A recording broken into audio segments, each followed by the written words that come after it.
After the holidays, there's so much to clean up and get ready for the coming year. This leaves me exhausted and a lot of things falling off my to-do list.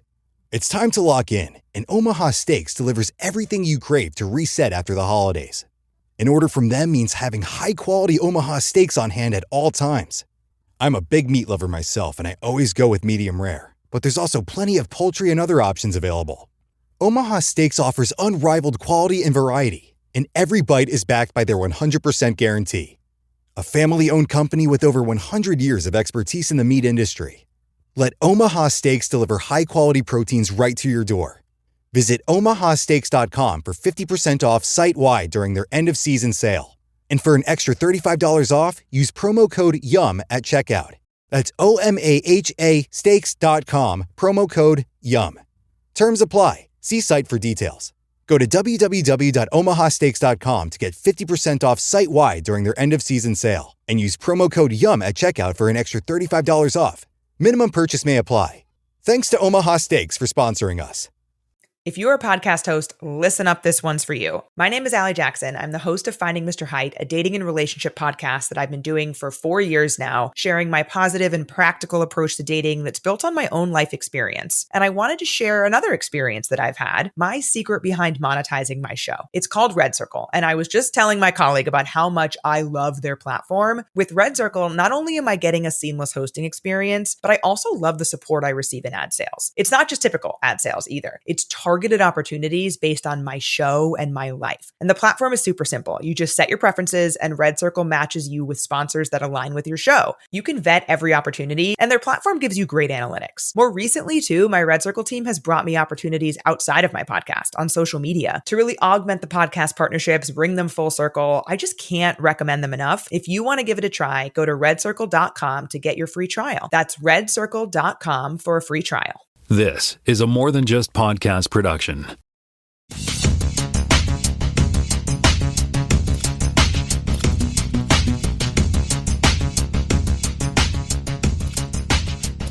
Welcome to Podcast Season 9, Episode 1. My name is Tim Mitra. I am in Toronto, Ontario. I'm joined by Jonathan Kuline in Florenceville, Bristol, New Brunswick, Canada, space, whatever. The Milky Way. Hello there, kids. And we're also joined by Jaime Lopez Jr., also in the Milky Way, but located in Seattle, Washington. How's it going? It's going well, except for the snow and other things, which we won't talk about. Alrighty, so let's dig in with some fact check. I misspoke last time. It was Aaron Gray that was in Buck Rogers, and I'm surprised that Jonathan jumped in. That Aaron, I can't remember the other one. Linda Gray, I think I said, right? Yeah. From Dallas. No, Dynasty. Dynasty, yeah, neither of which I watched. But it was all a dream. I remember that part. Oh no, that was the Who Shot JR. That was Dallas, right? Yeah. Was that Dallas? Was the one with the brother had a dream or whatever? Yeah. Oh, yeah, because he went off and did Atlantis and he came back or something. I guess. Yeah, he was like he played an underwater guy, the younger brother, and then he came back and apparently it was all a dream. Anyway, and then Greta, what's her name as I called her last week? Greta Lee is on the morning show, trying not to be spoilerish. And she leads the humans in Tron Ares. And she's also the actress who was in The Oner on the studio, if you don't know who she is. You need a face to the name or whatever. And then, Jaime, you got something in there? Yeah, so this is fact-checking. I made a mistake. I said them, exclamation point. That's actually the, 1950s horror movie, the monster movie where they're like huge, Godzilla-sized ants that rampage through the city. Great movie. And Jonathan corrected me. It is They Live, the John Carpenter movie starring Roddy Piper, the wrestler, where he puts on the sunglasses and he can see the infiltrators. Yep. And all the subliminal messaging. My son and I just watched that maybe about a year ago, and man, does it ever seem prescient. Does it? Oh, man. I guess, yeah. Anyway, yeah, it was on sale a couple of weeks ago on iTunes. It might still be. Mm-hmm. They roll out a whole bunch of movies every couple of weeks, I guess. Yep. All right, well, let's dig into the headlines. And Johnson's got some sad news for Lucasfilm. Is it? Folks. I guess your mileage may vary, and feel free to jump onto our Slack channel and debate this. But Kathleen Kennedy is stepping down from her role as the head of Lucasfilm after 14 years, and she is going to be succeeded by the executive producer of The Mandalorian and the creator of Star Wars Clone Wars and Rebels, Dave Filoni, who's going to work alongside co-president Lin-Wyn Brennan. So I think a little unfairly, Kathleen Kennedy has taken a lot of the slack for... Flack, yes. She's taken the flack for the Disney era of Star Wars, for which your mileage may vary. I get that, it's fun to try and put the blame on somebody when you don't like what's going on, but I don't think she can wear that alone. I think you could throw some blame at J.J. Abrams. I think you could blow some blame at a few different people over this era that has been, we'll say generously, a mixed bag. We've gotten some great successes on the TV front, like we've gotten, Rebels. We've gotten the continuation and finishing of Clone Wars, and we've also gotten The Mandalorian and Ahsoka and Book of Boba Fett we won't talk about, but we've also gotten 3 sequel movies, episodes 7, 8, and 9, for which there's been much controversy. We've gotten the Solo movie, which was a big disappointment at the box office. She did also, she was at the helm when they did do Rogue One and Andor, so again, you can drag her name through the mud if you feel the need to, and I understand that some people do want to do that. But I think, nobody's perfect, and it's really hard to interpret what the will of the people is, and it's really hard to do a job running a studio that large with that much at stake and that many stakeholders and everything else. So I think we have to look back at the good times and say thank you for all the Star Wars we've gotten over the past 14 years plus. Again, let's not forget, she's leaving to go back to producing full time. And as a producer, she produced a couple of movies you might have heard of. E.T., Indiana Jones and the Temple of Doom, couple bangers here and there. She's a legend, and I think she deserves a little more respect than perhaps she's been given. I've seen some feedback in the wake of this announcement today, and some people are being a little nasty about it. So I don't know. What do you guys think? Are you excited? Are you disappointed? Are you happy? Sad?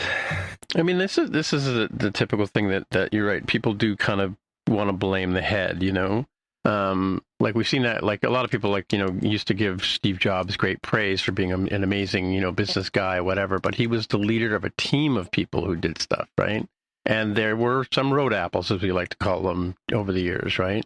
And I don't know. I always had a good impression of Kathleen Kennedy's work. I wouldn't necessarily. I mean, yeah. So the studio itself, has some foibles, but I mean, whether the stories don't hold up, but the look and feel of Star Wars has always been, it's always carried through, I think, in things like Solo, which was, as you said, was a bad movie, but it still had the same look and feel and that kind of stuff, and that's important. And I think that, she can be credited with that. And she's been, I mean, she represented Star Wars days and all that kind of stuff too, right? So, and Filoni is an amazing replacement. I mean, I don't know if it's like you're thinking like she's stepping down or she's taking the blame and Filoni's going to go in there, because same stuff's going to happen to Filoni if things don't work out, right? Well, and it's funny because there's been a little bit of push-pull on this stuff too. Filoni had nothing to do with Andor. That was an entirely separate project that she was, ostensibly the leader of. And some people are like, but this is how great Star Wars could be, and find Dave Filoni's contributions more, for lack of a better term, cartoonish or, aimed at a different audience. You're never going to make everybody happy. You can't. It's impossible. And especially when you have something that's as revered as Star Wars, you're never going to get everybody happy.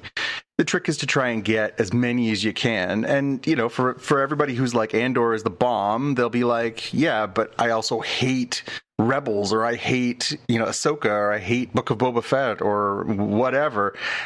You know what? There's a space for everybody. I think great storytelling shouldn't have to be just stuck in a pigeonhole. I mean, look at what Marvel did all these last, 20 plus years.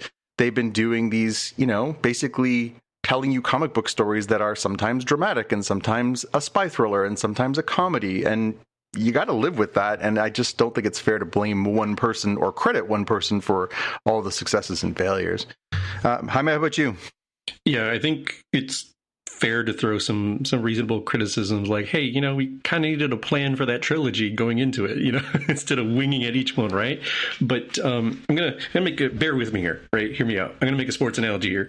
So as we sit here, the Pittsburgh Steelers allowed Mike Tomlin to step down. Basically, it was like a nice resignation firing kind of thing.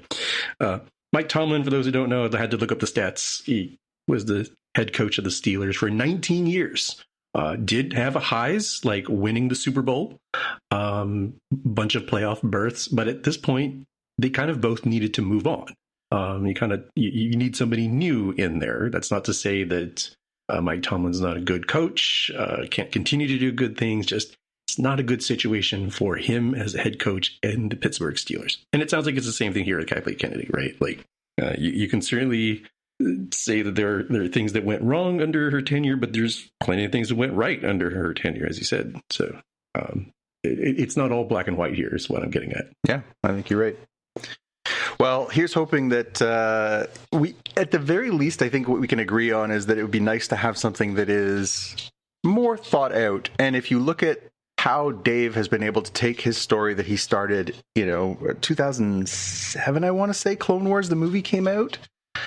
He's been able to carry that story from Clone Wars through into Rebels, through into Mandalorian and Book of Boba Fett and Ahsoka, and then now the Mandalorian Grogu movie that's coming out this year. I mean, the man knows how to weave a thread, so he does seem to have his eyes on a bigger prize, which is it's nice to know that there'd be a little long distance planning, not just hey, how can we make some money in the next fiscal year? All right, next up, we have the Golden Globe Awards that were held this week. Yeah. Not a ton of stuff from our world, although Jaime, will give you a shout out. The song from K-pop Demon Hunters was a big winner again. I think that thing's written by a Canadian, by the way. Thing's going to steamroll its way to an Oscar win, I think, at this point.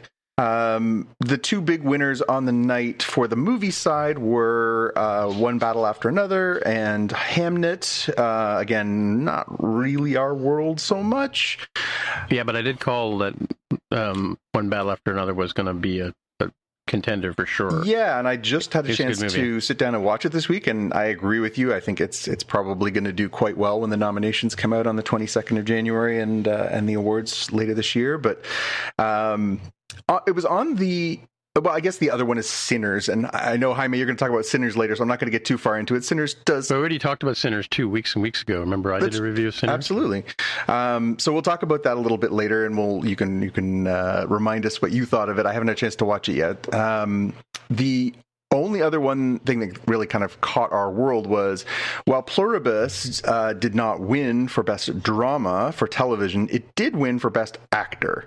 Or actress, I should say. Ray Seahorn won, and we talked about her in the last little while about how much we enjoyed her on that show and how great she was on Better Call Saul. So it's really nice to see her, and she seemed genuinely moved. I don't really watch award shows a ton, but I did look up her speech, and she seemed genuinely moved to finally be getting some recognition for her work, which is great to see. Andor didn't win anything, which is disgraceful. Because it was, I'm just going to spoil our Spockies, which are coming up soon, by saying it's just going to win everything because it's amazing. But, this is the Hollywood Foreign Press, and they kind of do what they do, and you can't really predict what they're going to do. And I don't think it has a huge bearing on how other things are going to go. Would have been nice to see somebody recognize Andor, considering how damn good it was, but c'est la vie. Anything jump out at you guys about the Golden Globes? Did you follow along? Do you care much about that? I watched them. Yeah, I did watch them. I liked the opening. One of the opening jokes by Nikki Glaser was, "We'll start the bidding on Warner Brothers at $5." Yeah, it's fair. And there was a couple of other good ones too, but I'll try and remember them. Oh, I speaking of podcasts, I don't know if you guys listen to Smartless at all, but. Yep. There's a bit of banter between the three of them, and they did a bit where, and I'll put a clip in the show notes, but they the announcer said, "Here's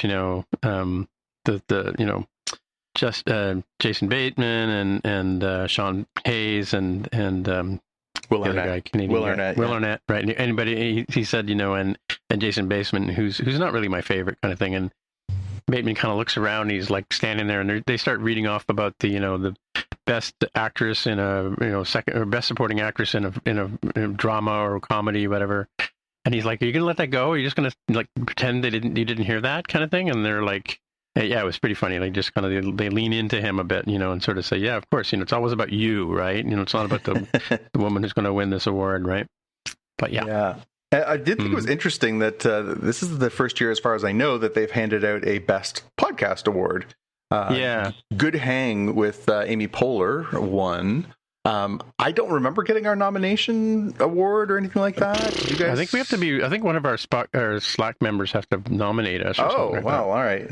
Mm-hmm. This is or one of our fans. I think I know one who listens to this show occasionally.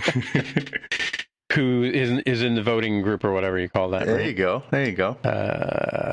If we end up winning the award, assuming we're not blacklisted, which is possible, right? It's quite possible. We win the award, obviously we'd be in the cheap seats, so they're gonna like say other awards won tonight, and then have like a terrible file photo of us. But if we did win the awards, I guarantee that there'd be a lot of discussions with KPMG. Like, are you sure? I need you to recount that. Yes, are you sure the provenance of these numbers? Yeah, if it's a fan vote, we got some stuff going. We could rig a vote. I mean, come on, we got two computer whizzes here. The other thing is, I continue to see this problem. One, I would like to see musical or comedy be broken up into two completely separate categories. It's been absurd for years. And stop putting things that are like not comedy. So one battle after another. We'll talk about that a little bit later. That is. Yes, there is humor. It is maybe a dramedy, or I'll even accept maybe like a dark comedy, but it doesn't make you feel good as a person. No. And I think we've said for a while, and this also happened here, that although it did not win, The Bear was once again up. I'm like, dude, it's not a comedy. You don't feel happy and fun and good when you watch The Bear. Not if you worked in the restaurant industry either. Yeah, too it's close like to home. the tension, right? It'd be like, oh well. In this Civil War drama, this one guy was humming in the background, therefore it qualifies for musical. Like, no, that wouldn't fly, right? And that's exactly what's happening here when you have the studio go against The Bear, and you have one battle after another go against something like Begonia or Marty Supreme. Yeah, it's always been a little nonsensical the way they group these things for the Golden Globes. One battle for another. There were some funny moments, but it's not a comedy. Yeah, no, definitely not. It's a black comedy, if anything, but it's not funny at all. I mean, it's funny. Like Leonardo DiCaprio is funny in it, but because he's in his incompetence. Because he's theoretically high half the movie. Yeah, and he can't remember his password. I mean, who hasn't gone through that, right? Yeah. All right. Anyway, the other thing I'll mention, because podcast did come up, is. I was a little surprised that Joe Rogan Experience wasn't nominated.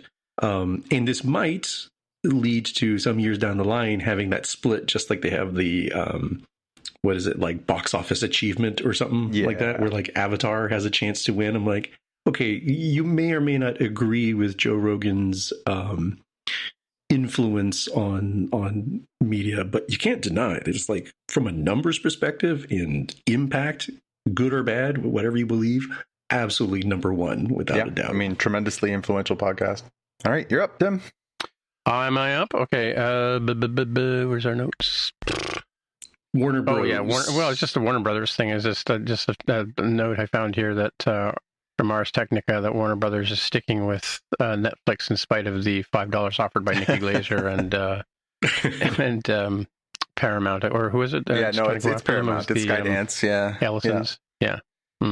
So I mean, I don't know. That story may have changed. This was from like a week ago. Yeah, I mean, the last thing I saw was that they are now talking about having a board fight. They're talking about using their leverage. This is Paramount talking about using their leverage to try and replace electors on the board, to try and expose more detailed information about the sale and try and get people to sour on it. It's ugly. This has gotten really kind of grim because it seems like Netflix wants to make the deal with Warner. Warner wants to make the deal with Netflix, and Paramount's not taking no for an answer. It's like having a stalker at a certain point. It feels like.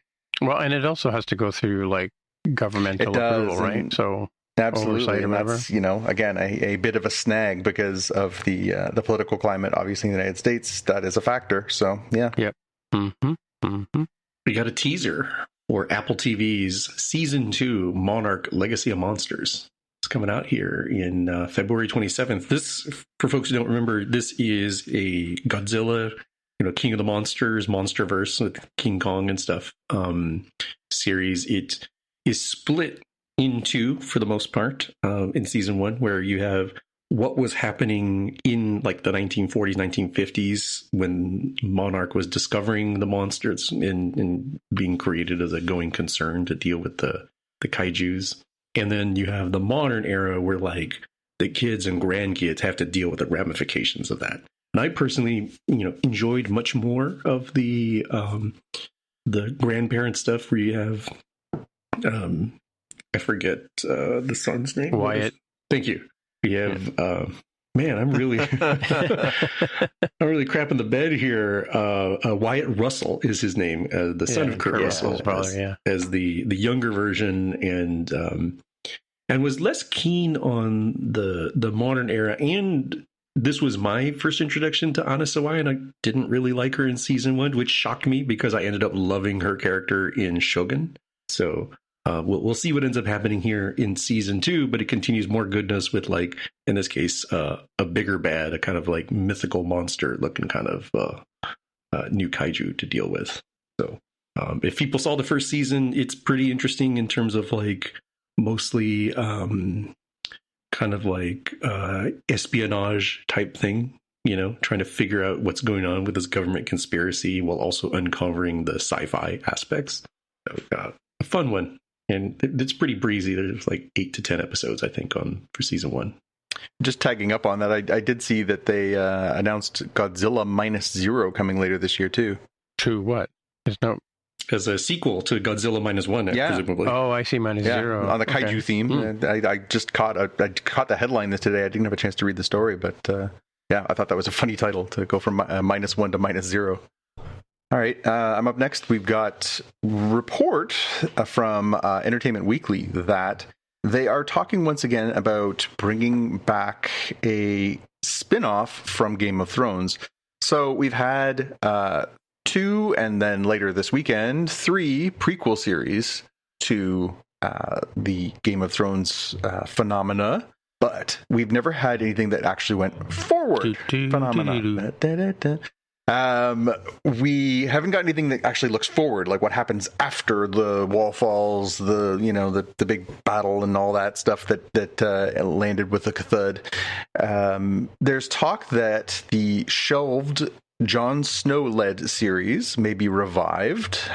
This is Hollywood Reporter has this, and apparently they're going to go back to the drawing board with it. They're going to consider bringing him back. That's Kit Harington as Jon Snow, but they're also talking about bringing back his cousin/sister Arya, played by Maisie Williams, and making it sort of a, the two of them going on adventures in the north, and they fight crime, or what? Well, I mean, she's an adult woman now, and he's now an adult male, so at least it's not the Lone Wolf and Cub, theme, the Mandalorian, Grogu, Last of Us kind of, they're closer in age. So that's at least something, but two pretty beloved characters, and I think people are obviously curious as to where you could go after the sort of universe-changing events of the series. But I don't know, you guys in for a sequel series as opposed to a prequel series?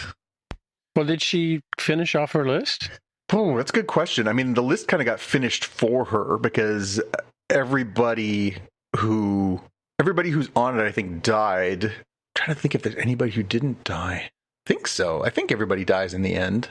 So, yeah, I mean, I think that was the whole point of her sort of conclusion at the end of Game of Thrones. Sorry if you haven't seen Game of Thrones finale that came out 7 years ago, but in that series at the end, she's like...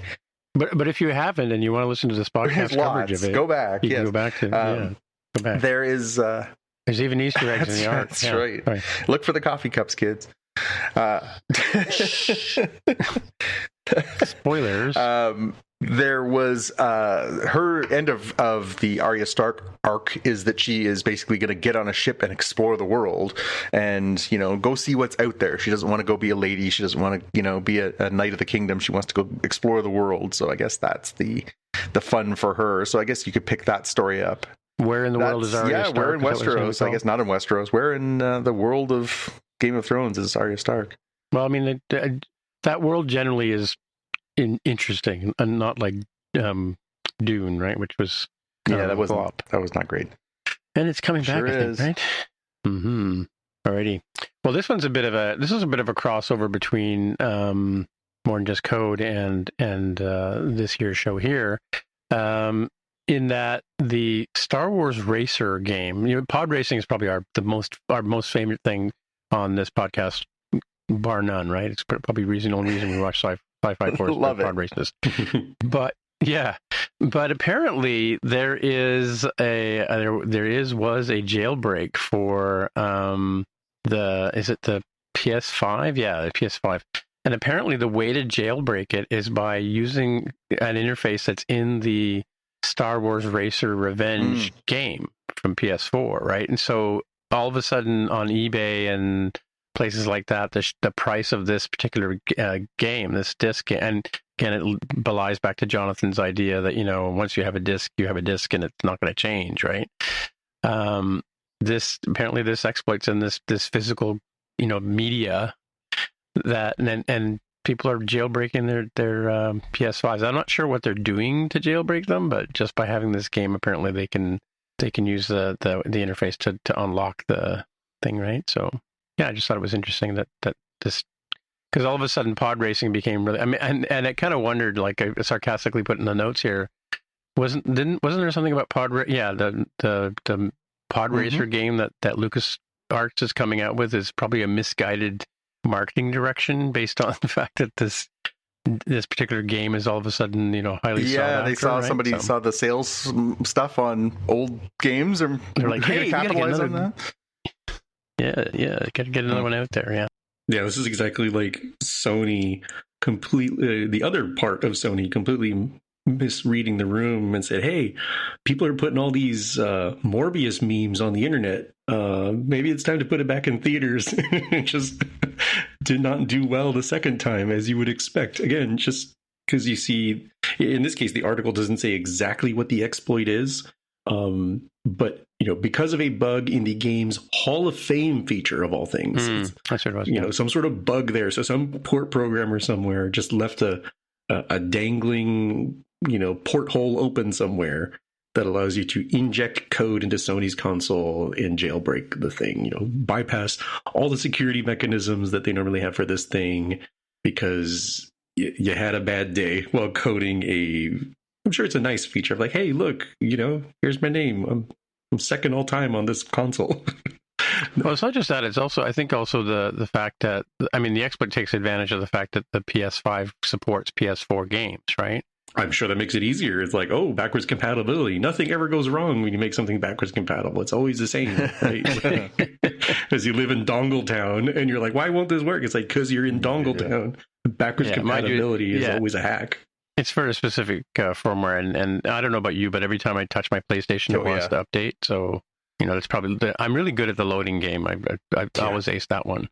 And I'm sure there's other people who ace it too. So moving on to the next story. So I mean, the one thing about the Vision Pro, and here we go with the Vision Pro again, folks, strap in.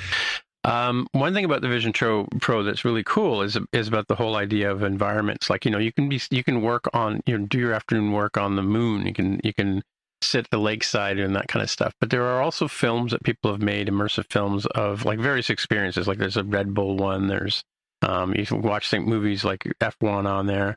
But one of the coolest things that people have been saying about this would be for this thing called live sports. I don't know if you guys have heard of that. Live sports? Sporting events, you say? Live sports, live sports, yeah. Or in my case, I'd like to have a front seat at the Oscars or the Golden Globes or something like that, or be able to turn my head and see Jack Nicholson's reaction to the comedy and that kind of stuff, right? But like, there's like immersive India. You can go to India and things like that. And you can go to places that you don't have to spend 15 hours flying to and whatever, right? Or in this case here, so what Apple has done in concert with the Blackmagic's Cinema Ursa cameras, which they use to shoot their own stuff, is they've partnered up with the NBA, and they're putting live games on. I'm not sure if it's every week or every couple of weeks, but last weekend they did the LA Lakers versus the and it was available to watch. It said 10. This is where I got lost, right? First of all, not available in Canada, China mainland, or Hong Kong or Taiwan, just for the record. This particular app, it's a Spectrum app, or it's the NBA app. You can watch either one of them. And every time I clicked on the link, it just kept saying to me that the play would be ready, 5 minutes after game time or 10 minutes after game time. Does that mean when the game ends? Game time usually is when it starts. After the game starts. Okay, so I would have thought, maybe after the tip off, right? Anyway, it never worked for me. It didn't matter if I used a VPN or not. But I know a number of people that I work with, on a regular basis. I have a couple of Vision Pro groups I belong to every week, and we talk about this stuff. And I know a bunch of them posted on socials that they saw it. And there's one person named Justin Ryan, I want to say. He has a channel, and he's not a developer, but he's a consumer kind of level reviewer, and he reviewed the LA game as well. So. And it was like it bounced around. Like sometimes you were sitting courtside, sometimes you were sitting sort of above the net or at the end of the thing as the play was playing around. So they had multiple camera angles like you would in a sports broadcast. But because it's immersive, you could look around and as if you're sitting in that actual seat kind of thing, which I think is pretty kind of cool. And that is one of the perhaps one of the killer apps for the Vision Pro, right? In terms of like that kind of experience. However, I don't think it worked if you didn't have an NBA subscription, right? So, and of course, because I put my favorite team down as the Toronto Raptors, because what other team do I know? They probably blacklisted me. But anyway, yeah, so that was a kind of cool experience that happened last week on the Vision Pro. And again, they've got a number of games coming up in the next couple of weeks, so which is kind of cool. And I think it's going to actually might have, let's read the article. This is from Apple's press room. Yeah, so the Lakers and the Bucks is the first game. Yeah, so Friday, January 9th, they had a game. February 5th, they're having a game. February 20, March 5th, March 10th, or Mario, as I like to call it, and March 30th. So, and it's always the LA Lakers. Oh, yeah, it's always the Lakers. Yep. So there you go. Cool. I think it's pretty. I mean, I think you and I have talked about this offline a number of times, but when they can do basically, you can sit in multiple different seats across the stadium, and you pay a little bit, but you get to kind of jump around and really feel that immersive experience. I agree with you. I think that's really where you're going to see some strength in the virtual world. I think that really is a bit of a game changer. If you can sit next to the famous people in the front row and turn your left, right, and see every little thing that's going on, I think that's a pretty exciting prospect. Well, they've done a few things. Like they went to the NBA All-Star game last year, and they did an immersive thing where you could be in the locker room and you could see them practicing and stuff like that. And at one point, one of the guys throws the ball right at the camera thing. So like a ball hitting your face kind of thing. But and they did a Yankee Stadium one where they took you on a tour of Yankee Stadium, and then you got to watch part of a game. In the demo file that they show you at the App Store, there's a point there where you see little kids playing soccer in Africa, and then they switch over to, like, they show you some rhinoceroses and stuff like that in your face, and then there's a scene where you're behind the net in a soccer game, and you see the guy come in and take a shot, and the goalie makes a save, and then the guy takes this amazing kick into the corner of the net, and but it's like you're there kind of thing, right? Which is that's where the experience is for a lot of people, right? So, I mean, for me, it's like I watch movies on it, and I watched, the 2 episodes of Starfleet Academy on it today, right? So, while you guys watched it on your little dinky TVs, I watched it, 12 feet wide. Anyway, yeah, cool stuff. Sesame Workshop and YouTube have combined to put 100 episodes onto YouTube for free. I sure hope it's not region locked in any way. That's the one downside of YouTube. Or have they blocked Oscar because apparently he's like not politically correct or something? The accompanying article says that it's got the first ever episode for one of the big moments, the reveal of Snuffleupagus, Mr. Rogers, and then the demise of Mr. Hooper. Yeah, another sort of key episode. So it's out there for free. Kids learn just as good for old episodes as they do for new ones, I think. Okay, strange question. Do you guys follow some of the different Muppets on social media?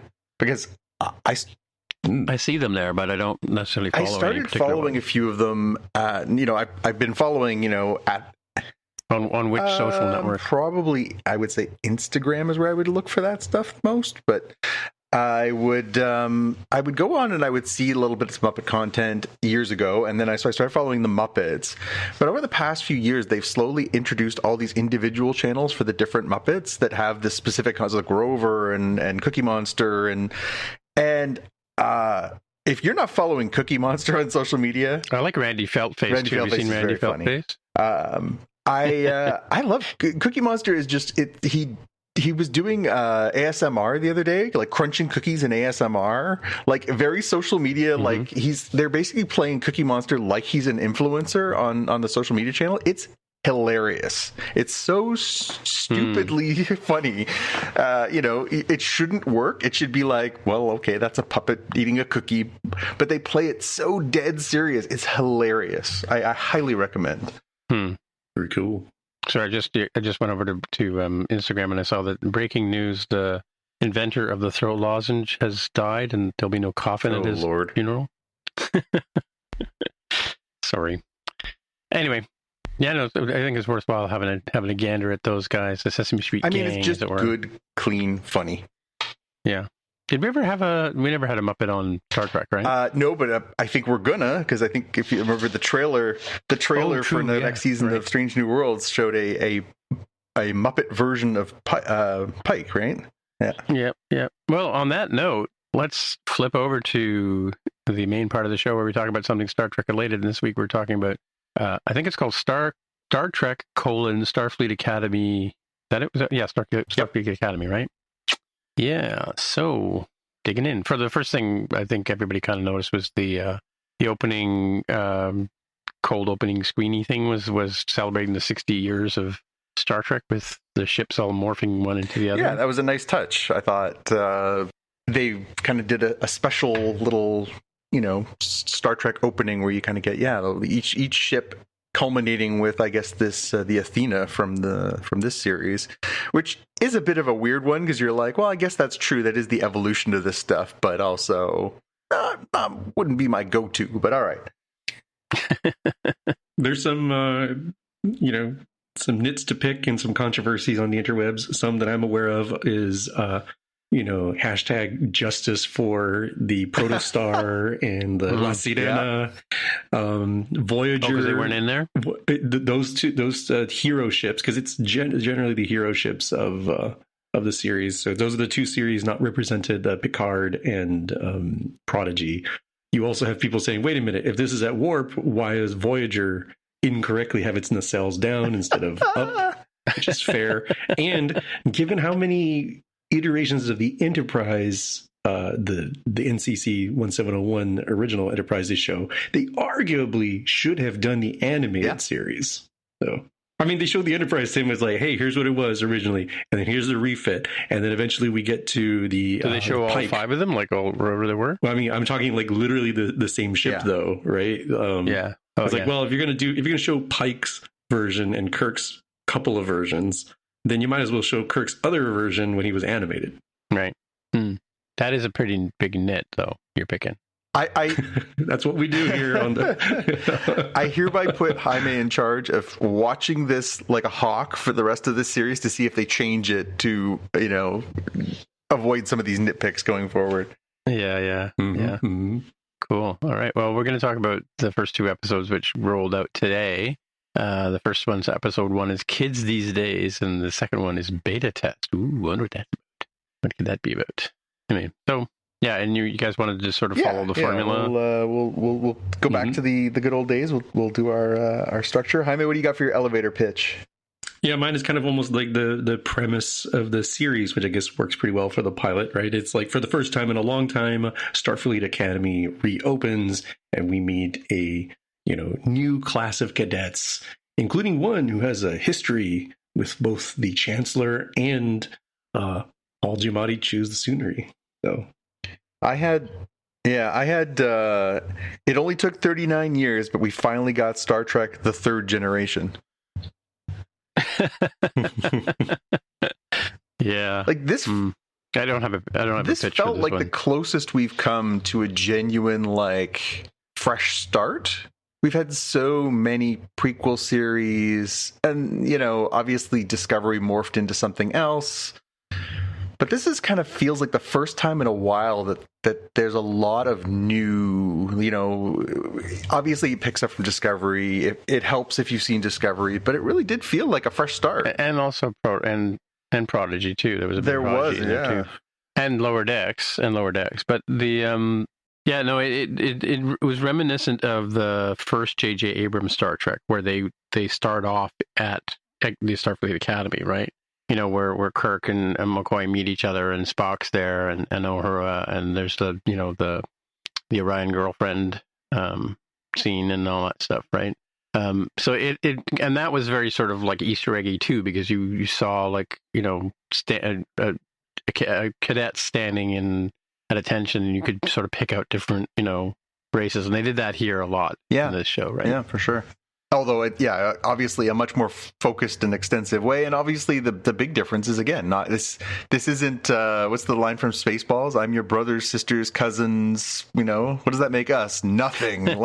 I think, there's something to be said for, we know the races, although we don't, because there's a couple little Easter eggs in this episode, the first episode, of, some mixed races that we've never really encountered before.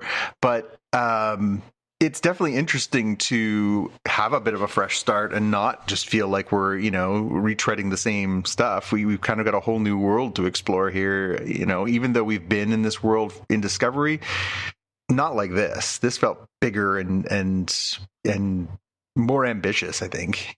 It does. I mean, the mixed races does sort of pose questions, because wasn't there one in the one where Spock and Kirk get sent to Rura Penthe, and the one alien has genitals in his knee? We don't want to keep our genitals in the same place. Yeah, exactly. Yeah, I don't know if they ever established that Jem'Hadar could reproduce naturally. Now, granted, I think people would say, but the founders in the Dominion could have tried to restore them and not have them be a subjugated people. My vote would have been cloaca as an option for Jem'Hadar rather than human type genitals. So, so that character, that the second in command, or the number one, she's half Jem'Hadar, That's half what she Klingon? says. Yeah. And I think she says her mother was Klingons. Just so I think they specified for us which one was which. And the Jem'Hadar is from Deep Space Nine. Which Deep Space show Nine. was that from?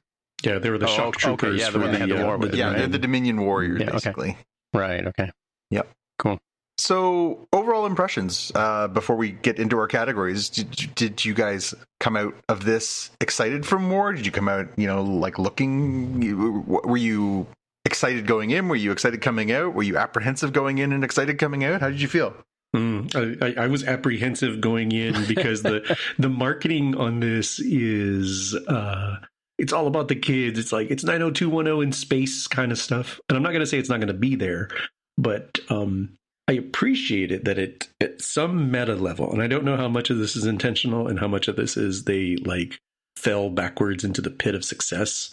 At least for me, they have blended in and seem to have taken notes from other criticisms around the deeply dark and kind of depressive Discovery atmosphere. Right, it starts like that. It starts like, hey, guess what? I think that was Tatiana Maslany, right? Her kiddo gets taken from her and she's thrown into prison, and it's like, man, that's really dark. Makes sense for what the Federation was at the time, just post the burn and stuff. And by the time you get to the meat of the episode, it's much more uplifting and cheerful, and seems to settle into more of like a Deep Space Nine sort of feel, where there is humor, there is brightness, there is an overarching story, but at least these first 2 episodes seem fairly standalone in and of themselves, but with a through line. It's not like, oh crap, if you missed one, you'd have no clue what's going on in the next one. And I think I ended up liking the tone. So it seems like they've iterated on, things that we've liked in Star Trek Strange New Worlds, which is largely episodic, much more upbeat in tone, but does have some dark themes and does have an overarching story. So I think to answer your thing, I was very much like, Star Trek is a place and there's room for everyone. But I was like, man, I don't know where this one's going to be for the kiddos, the tweens and teens. And I was like, oh no, actually, it seems like it's for everybody here. Yeah, it does sort of have it's got the fish out of water character, and the attempted redemption arc, which we're going to see over the series. But I think it's also capitalizing on things like Wednesday and like you said, and maybe Stranger Things too, because you've got this young group of ragtag people. It's interesting. I was thinking about like when they finally take off from wherever they are in space dock and head to Earth. It reminded me of those cruises you can go on as a student, where you take like a tall ship around Lake Ontario and that kind of stuff, or go up and down the St. Lawrence or whatever in the summer. Because I'm like, why would they throw these kids like immediately into space, kind of thing, unless that was part of the plan, right? But yeah, it is very sort of, I mean, especially the second episode, it's very relationship-y, right? As opposed to pew pew, that kind of thing, right? There was a lot of pew pew in the first episode, not so much in the second one, right? Which is a strange choice. So you know my rule. I feel nervous when they dropped more than one, because it feels like, if you probably don't feel confident enough in your first episode. Here, I feel like, man, that's such a weird pairing. Like the first episode felt perfectly great as a pilot, gives you the premise, gives you wanting more, feels self-contained.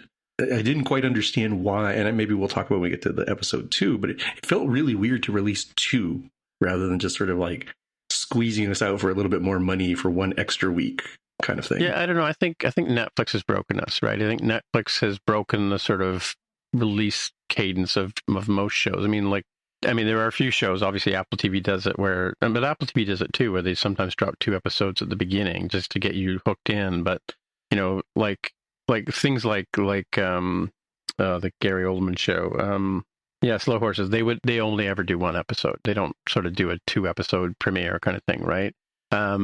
Because I guess the shows are that strong, and there's not that many episodes, to be honest with you, right? But and the same thing with things like Fallout and stuff like that. Like Prime, I don't think Prime ever does. Maybe rarely does a couple of episodes. Oh no, they're doing that more, I think, because they did that with I think Invincible's done that. The Boys have definitely done that. Yeah, that's what I mean. But like the thing is that the Netflix model of dropping everything at once has sort of spoiled people from the appointment watching kind of vibe, right? Yeah. So, because like I said, I have friends who won't watch certain shows until all of the episodes are out because they don't want to waste their life. I have some friends who won't watch a series until the series is done because they're tired of their series being canceled midway through. So, same problem, right? You invest in watching something for 2 or 3 seasons, and then it's like, we're not going to give you that important fifth season that needs to be wrapped everything up. Like, think about Westworld. Westworld was supposed to have 1 more season, and they just were like, nah. Oh, was it? Yeah. I didn't make it through season 3, so I have no opinion on that one. But I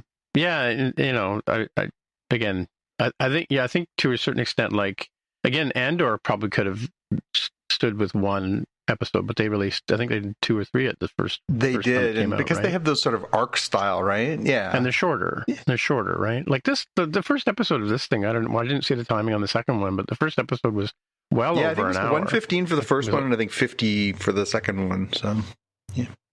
Yeah, because I mean, I watched both of them in 2 chunks that were that long, right? But mind you, I was watching during the day. Does that make you wonder sometimes? Like I see that, and I know you guys do the same thing.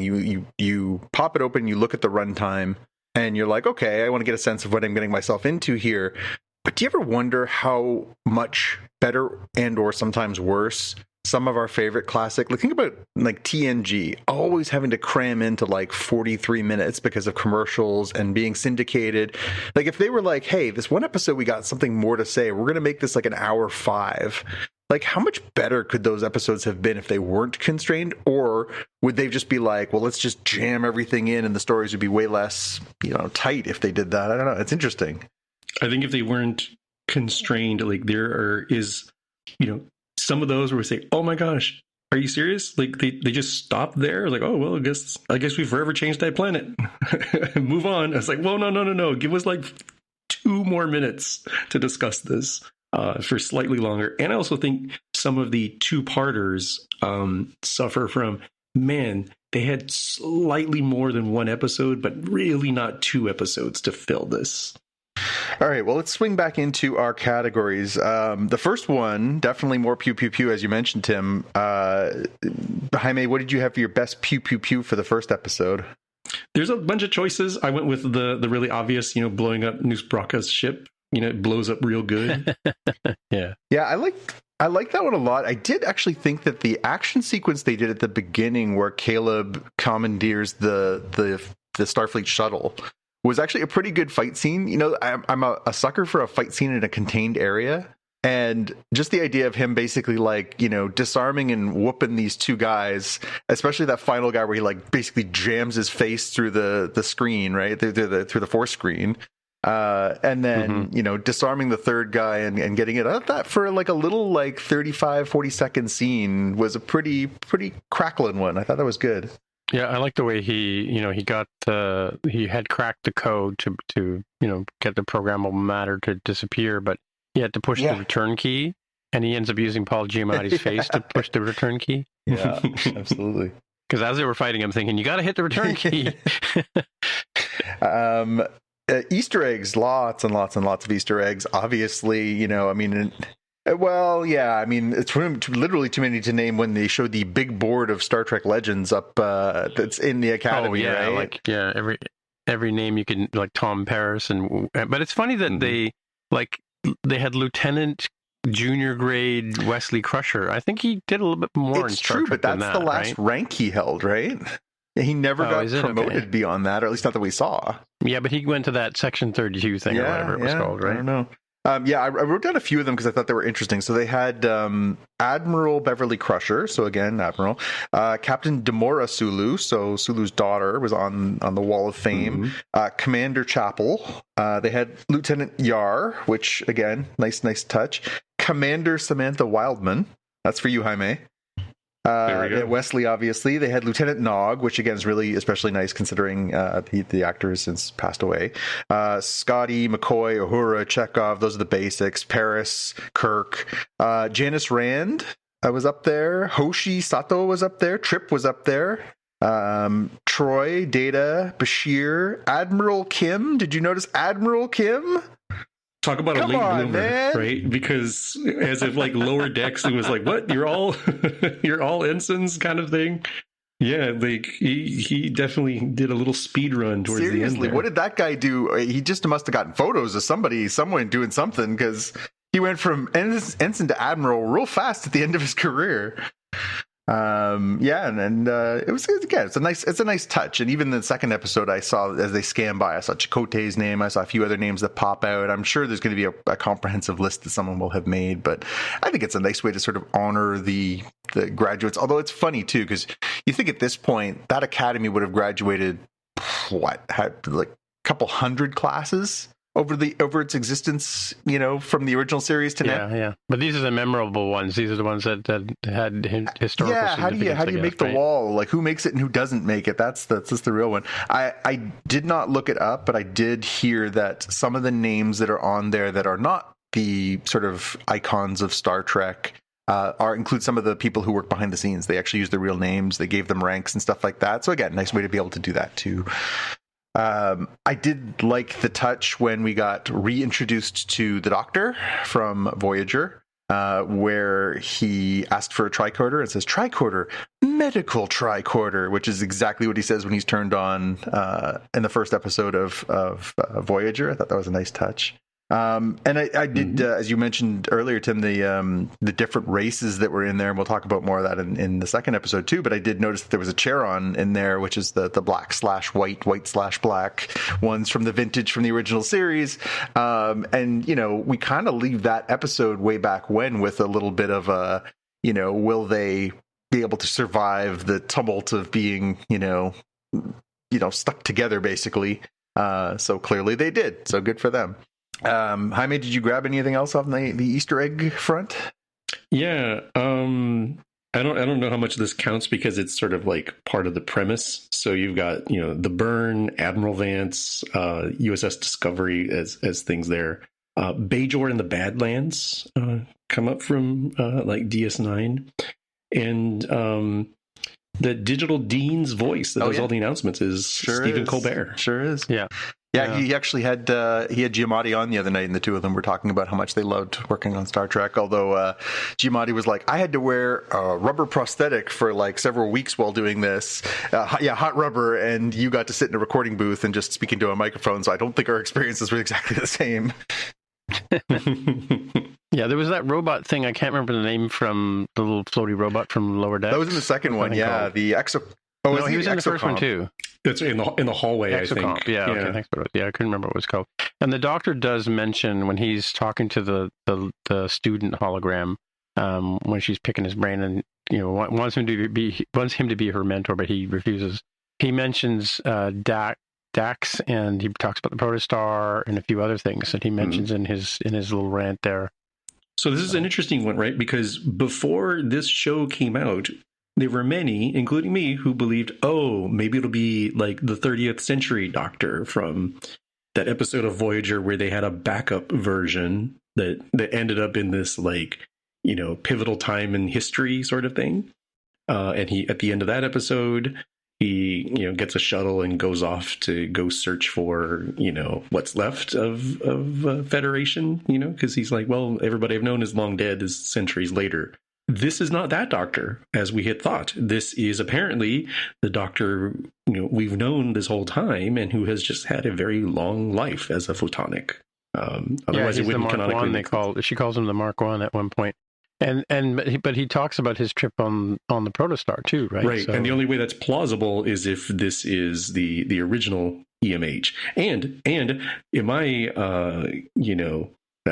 we're not sponsored by Calci or Polymarket, but maybe we should hook up here.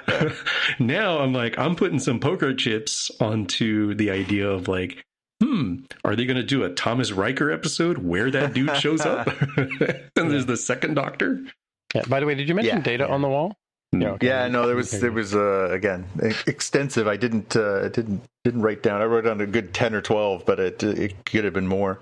So my question about the Doctor though, and about the student Doctor, student hologram, Sam. I can't remember her name, but Sam. Yeah, she's like, I'm going with Sam. At one point, somebody swipes at him and they go right through him. Right, and then when Giamatti is a hologram, Holly Hunter blows on him and he disappears. But then he's able to carry patients to the, maybe that's the second episode, but carry patients to the first episode, right? Carry patients to the local sick bay or whatever, and I thought like he was not solid. I think he has the ability to make himself at his will now, right? And he's got a portable emitter, and I think he can basically decide when or not people can touch him. I guess that's part of his autonomy. So I don't know. I guess it was we ended with them arriving at Earth. So I've got another Easter egg, but I think that's for the second episode. Yeah. And he did at one point say, "Please state the nature of the medical emergency when they're under attack and they need a doctor to come along." Right. Speaking of what they said. I mean, would you have for your quotes?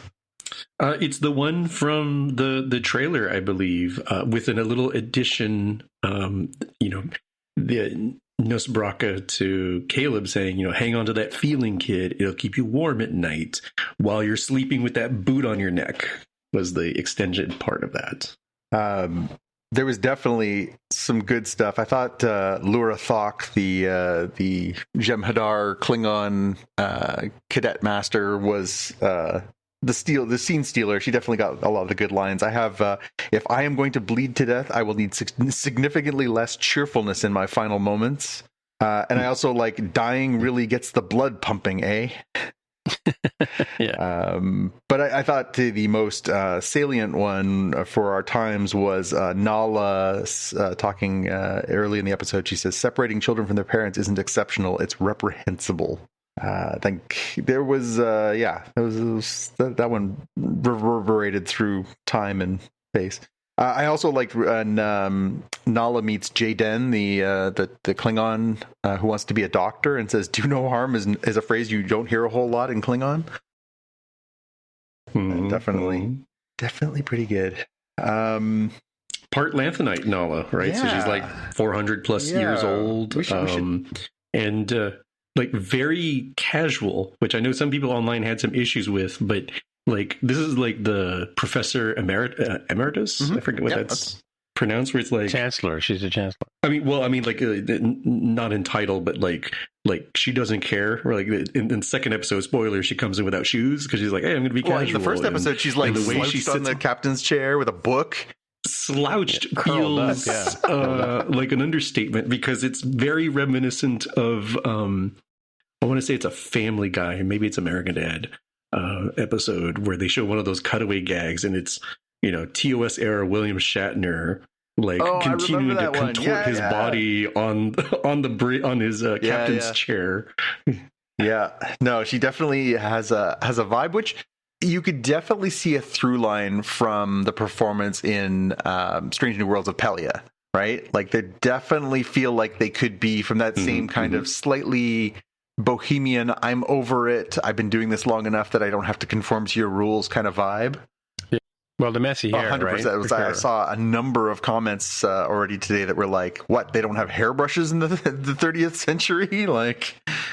And she wears eyeglasses too, right? Again, an interesting one. And, there was that. And then at one point in the second episode, one of the students is in a wheelchair, with wheelchair. Yes. And I was like, wheels. I feel like we can do better. Well, but Geordie had a hair braid. That's true, a hairband. That's true. Any big questions after the first episode? Well, other than, I thought he was a hologram. Mine was, although I do believe that the escape pods are warp capable in the future disco era. I still kind of question, like, who will save Nusbraka? Like, just because it's warp capable doesn't mean you can just go on a grand adventure. It's probably just to get you to like the nearest habitable star system. Or Tatooine. Really. Yeah, exactly. The outer rim. My question was mostly about Nala and the fact that she is long lived.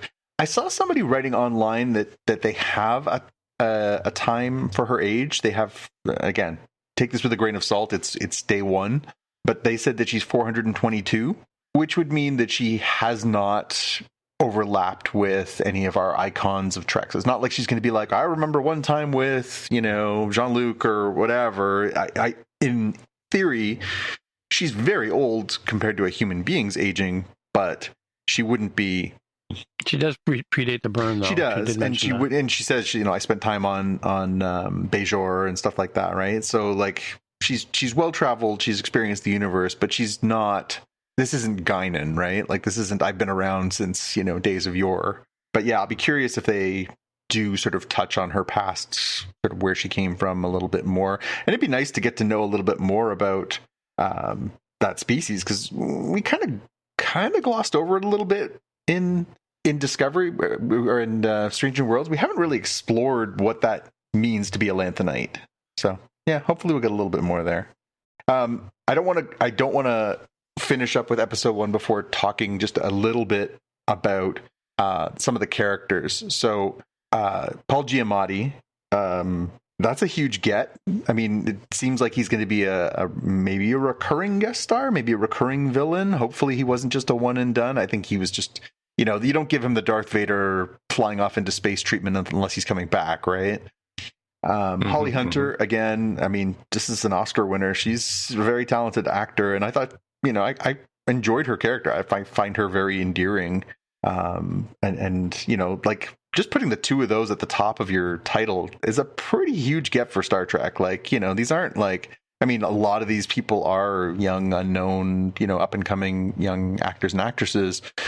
It was, to have those two as the headliners is a pretty big bang. I don't know that I understand why, other than nostalgia, we needed the Doctor to be the Doctor.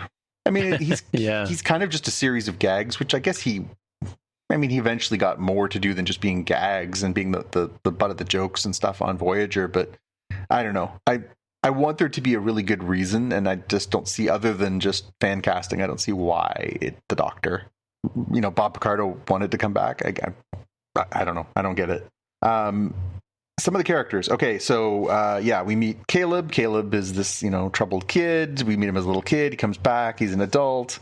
Cocky, reckless, sort of, has a lot of life skills. Pretty familiar, well-worn kind of character in sci-fi and Star Trek. We got Jayden Cragg, the very tall Klingon who doesn't want to be a warrior. He wants to be a doctor. Again, like you say, sort of playing against type. That's always kind of fun. We get Genesis, who's indeterminate race so far, who's the sort of love interest for maybe one or both of the two roommates we get here. We get Darum, who's the Kionian, who can apparently turn himself into a sort of impervious fish person. Yeah, that's kind of a weird twist. We talked about Sam. Sam is the Ceres Acclamation Mill photonic being, the first photonic being to enlist in Starfleet Academy. Good.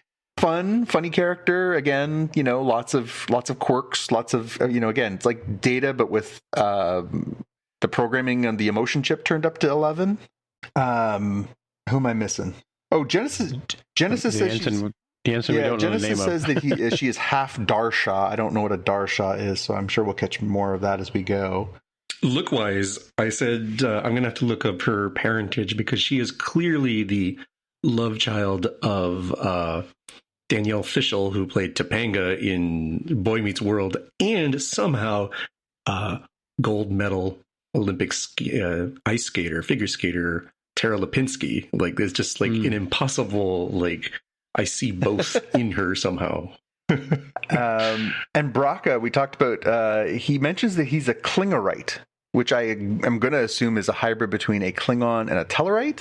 Yes. Yeah, Tellarite. Now, he mentioned that on the Polaire show. But a Klingerite, that's a new one. That's an interesting, and again, I think we're going to get a bunch of those, because we definitely see more mixed, we got a Jem'Hadar and a Klingon, we got a, so yeah, it'll be interesting to see what else we discover in this sort of new world. And again, that's the stuff I find exciting, is like, do something different. Don't just show me the same thing over again. Can I just say that scene where they played San Francisco, Scott McKenzie's classic song San Francisco, was horrifying and a big cup of cheese that was just not necessary at all.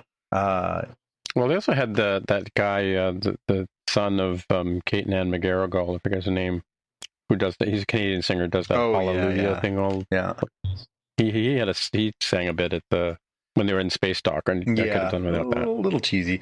And I thought it was really interesting or weird that there was no proper title scene for the first episode. It just was like Starfleet Academy, and boom, and we're into it. And I said to myself, like, is that what they're doing now? Because like that is such a tradition, right? It's the Star Trek opening. But of course, as we now get ready to talk about episode 2, there is one. I don't think it's a good one, but there's one. Yeah.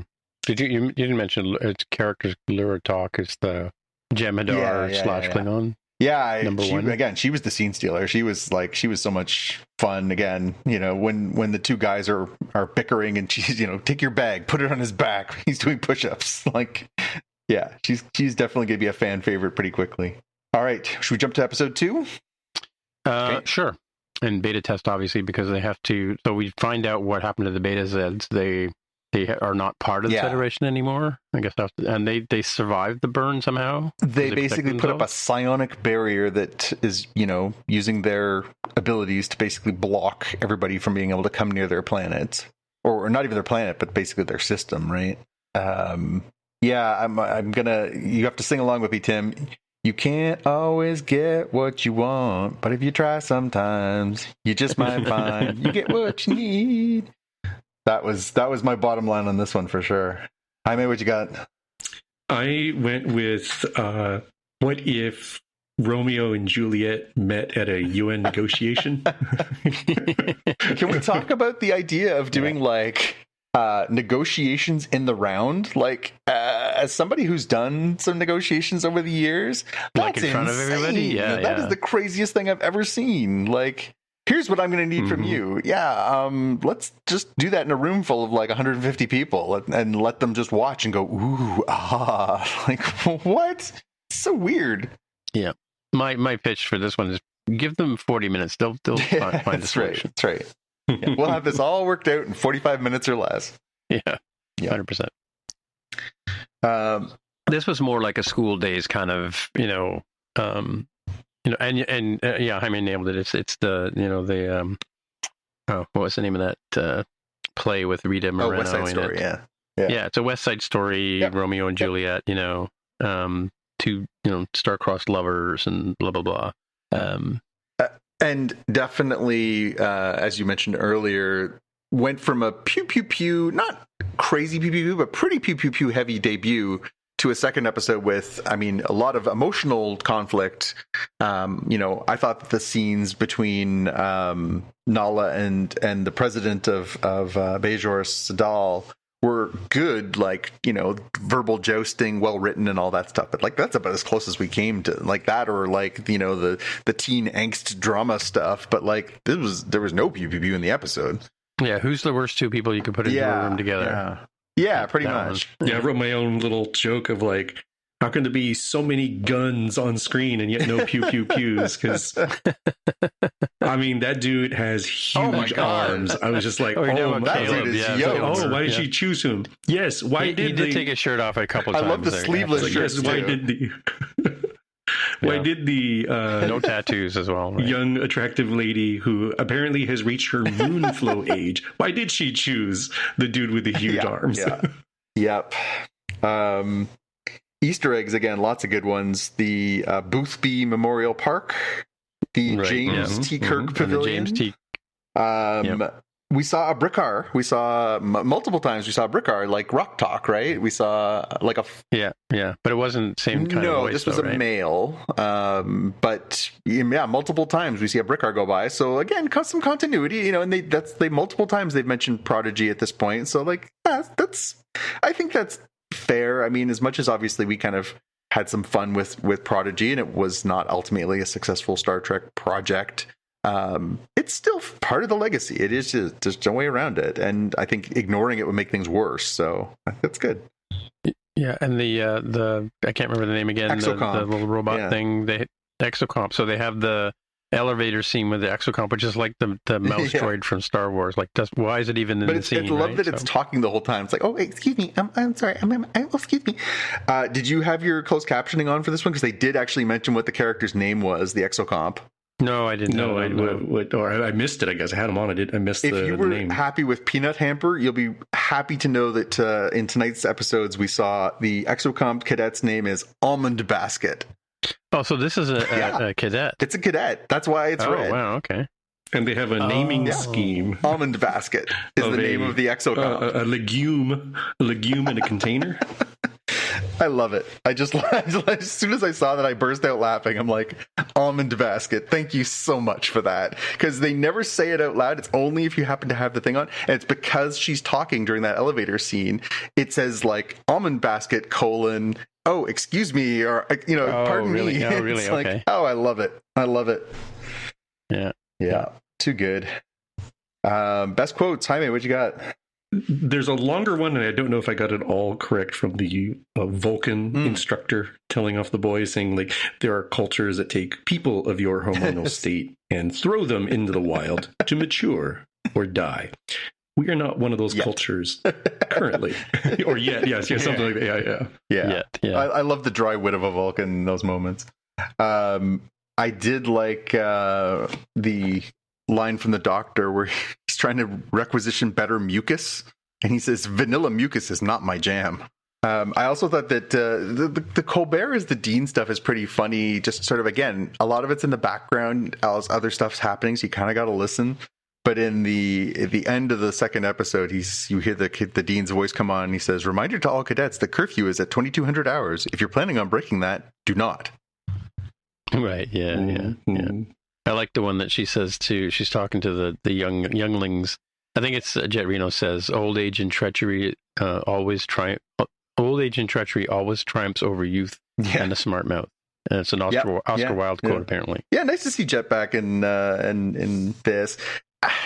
So it's particularly weird, I think we were kind of hoodwinked a little bit. Like, I really thought that Mary Weissman, I thought Tilly was going to be kind of that's how they kind of sold it in the backdoor pilot thing that they did in Discovery, that she was like, I'm going to leave the Discovery and I'm going to go be doing this thing now. And then she's not. And to that end, I don't know if either of you do continue to or have followed Mary Wiseman on social media. Yeah, I know where you're going with this. Completely transformed herself, right? I don't know if that is, she's just got a workout regime. I don't know if she's got Ozempic or I don't know what, but she is almost unrecognizable compared to how she appeared on Discovery. Yeah, just completely different looking person with a dramatic weight loss. Jonah Hill's another one where it just doesn't look like himself anymore. So yeah, I don't know if maybe we'll see her down the road or if she's just sort of, I'm done here. But it's a very... No, she's in it. She was in, so they were interviewing, who's the girl who plays Uhura? She was interviewing them had the microphone and she was interviewing the stars, and she interviewed Mary Weissman at the premiere of Academy. Okay. Yeah, okay. Last week. Yeah. Well, then I'll keep my fingers crossed. So, yeah, I mean... And Tawny Newsome is she is, and I know she's writing another series for for Star Trek as well. And God bless, because I love her. She's so good. I'm a huge fan now. The other quote I liked was, "You're literally on the fence." That's right. Literally on the fence. Is that the correct use of literally? I was never really sure. That's the right one. Interesting. I thought the discussion about, we're all moving back to Earth. We're getting the band back together. I did think it's funny because they're like, oh, we're moving Starfleet Academy back to San Francisco. Technically, if you're on that side of the bridge, you're not in San Francisco anymore. You know that, Tim. Mm-hmm. You've been there. Yeah, exactly. You're on Marin County. You're not in San Francisco anymore. As soon as you cross that bridge, you're in Marin County. There's an SNL skit for that. It is Mike Myers from Dublin. A stand-up of the Real World MTV, where like, I'm from Dublin, does anybody care? Oh, actually, I'm from McClarney, which is a bit outside, but nobody knows where it is. So I always say I'm from Dublin. People understand where I'm from. Yeah, it's just so funny because they show, and then again, we're talking about the introduction scene for the episode where, now we have we're building an academy, and they're building this academy, and they show you where you're building it, and they're building it at basically the base of the Golden Gate Bridge. And it's like, well, that's lovely, but if you're on that side of the Golden Gate Bridge, you're not in San Francisco anymore. There is a scene where you see when the ship lands, and you see the bridge, and then you see San Francisco on the other side. You see Alcatraz too, right? Like at one point they pan, you can see Alcatraz. I'm like, I'm sorry, but that's not San Francisco. But I did think it was interesting when they had the discussion over like, oh, we're moving the Federation headquarters back as well, and they talk about it's going to be in Singapore, or it's going to be, I can't remember which African country they said was interested in having it as well. Namibia, maybe. And then in the end, they decide to settle it on Bajor. I always thought that was like... No, I thought at one point they said they were going to put it in Paris. That's where they basically had decided they were going to put it, is back in Paris. Oh, okay. And then they changed their mind and they offer it up to... Well, the Beta Z president says you guys aren't moving forward at all, are you? Which is a lovely... I thought that was a really sort of well-written, well-crafted little plot point there. I always did think it was a little strange that, like, I get that Earth is one of the founding members, but it always struck me as a little bit weird that all those things would be on Earth. It's the center of the universe, do we really need to make everything Earth-centric? I mean, that's weird, but yeah. Well, it's funny at one point that in the first episode, Tatiana Maslany, when she's telling her son about their home world, she talks about Sol 3. Sol 3, yeah. Yep. And just a side note here that the president is played by Anthony Natali, or Natal or Natali. He's from St. Catharines, Ontario. Canadian content continues. Yeah, and apparently he actually is deaf and has played a lot of characters. And I don't know, have you ever seen Jerry Maguire? I know it's got that guy in it that you don't like. I have, because I love Cameron Crowe. So he's the one that signs to the girl in the elevator, "You complete me." Oh, nice. We forgot one more thing that they said was when the negotiations fall apart, and Vance says, "Yep, he came to say no." Did you find it weird that Tarima decides at the end, after like this whole Romeo and Juliet kind of thing she's got going on with Caleb, she decides to go to the military academy, and then... But isn't that part of the same thing, though? I mean, I get the impression that this is almost like... there's some 1980s or 90s, like they're the same thing, but they're rivals kind of, Like Slytherin? Yeah, like there's a real vibe there. Well, because they were in the negotiations. They were sitting over on the left hand side. If you looked at the Federation side, you had all the gray cadets. You had the black ones just to their left. That was them. So I figured they're going to come in when there's some big conflict or whatever. They're going to have them come up. They're like the guys in Enterprise that ran around with the rifles and stuff. The Makos. Yeah, that's like exactly what I was thinking of. Yeah, mm-hmm. Yeah. But then it's really funny because we spent the whole episode focusing on Tarima and her father, and we had this character who's her brother, Occam, and he only has like 10 lines in the entire show, and at the end they're like, most of them are in the last scene, yeah, and he's moving in, and he's going to be one of the guys, and it's so quirky, and it's like, I don't care about you at all. Where did you come from? Yeah, It was just such a weird little twist at the end there. Which I guess kind of leads me to my big question for the second episode, and I guess both episodes in totality, which is this series an ensemble, or is this series about Nala and Caleb? Because I think if it's an ensemble, I saw enough of the other characters that I'm interested. But if this is just going to be about, Nala feels guilty, Caleb wants to find his mom, and we spend most of our energy on that, I think it's going to get tired a little fast. I think it's a blend. Getting back to my thinking that I think they're setting the through line with Nusbraka and Caleb and Nala and Tatiana Maslany, right? Like, I think that will be like hints here and there, but it's not just given the huge tonal shift, right? This is why I was surprised that they dropped 2. I'm like, this episode could have been next week's episode just as easily. I would have been just as fine and satisfied, right? It does feel like it's mostly ensemble, kind of like a DS9 with overarching like DS9 and following Sisko as the emissary kind of thing. He can be the focus and often is the focus, but doesn't necessarily have to be. And I think likewise that'll happen with Caleb.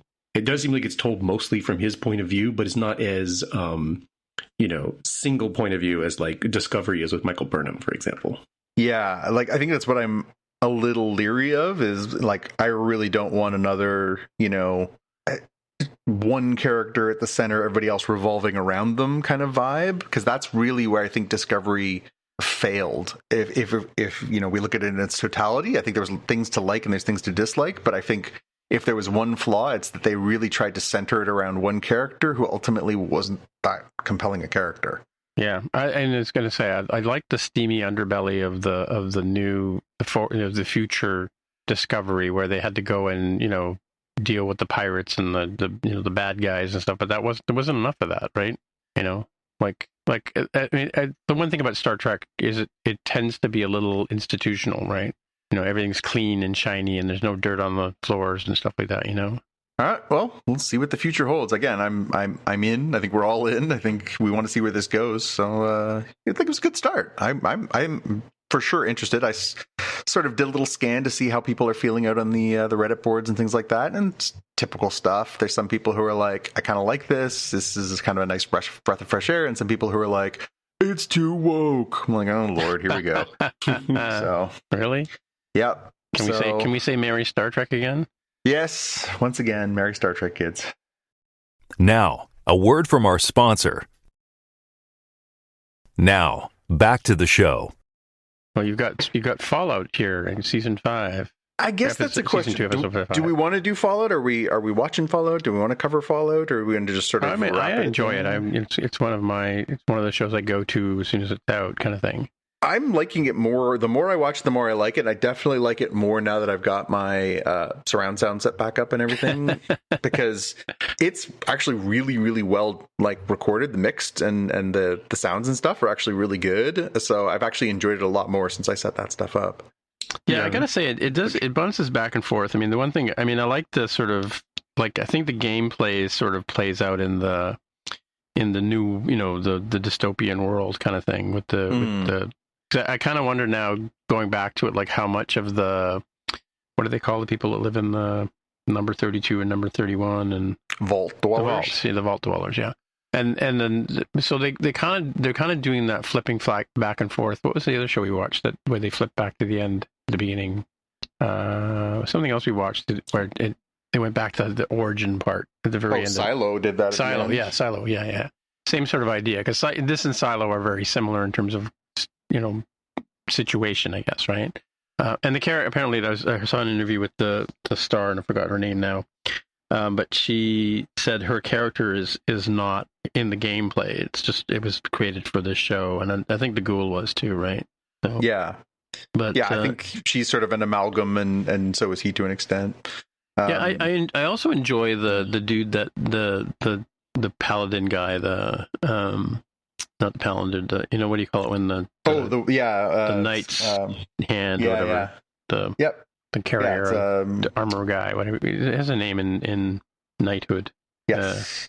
Because it was that movie with Heath Ledger where he was the carrier of the armor, and it's Maximus ends up being the knight. Yeah. Anyway, so I like those characters, and there's there was kind of a weird sort of war. There should be a war going on right now, but it doesn't seem to be happening. And this last episode kind of didn't cover that at all, right? So it seemed like the Civil War basically played out. Everybody ended up killing everybody in the last episode, right? That was a pretty big one. This one, probably not the best episode for us to focus on, because it was just kind of a lot of exposition, right? Yeah, it also crossed over a lot of stuff. Yeah, like the fact that the ghoul knew her father, and the ghoul knew her father, that he was basically bringing her as a bargaining chip, and she did Justin Theroux guy. Yeah. Character. So the fate of the ghoul after betraying Lucy is pretty awful. She loads up that was it fist cannon and punches him out the window. Yeah, well, he doesn't die though. No, he seems to be pretty hard to kill, considering when we first meet him, he's been buried underground for years. Yeah. No, that's the whole idea behind the ghouls, is apparently they don't die, but unless you dismember them or something, I guess. Yeah. So already past the halfway mark. It's funny. This season feels like it's kind of blown by already. Yeah, there's only 8 episodes, I think. Yeah, only 8. I just caught up on the first season in time for the first episode, and yeah, it's just crazy how quickly it's sort of burning through. But yeah, really liked it, and looking forward to seeing. I inevitably there's going to be one of those Knights versus Deathclaw battles. I'm looking forward to some pretty good pew pew pew out of that. Yeah.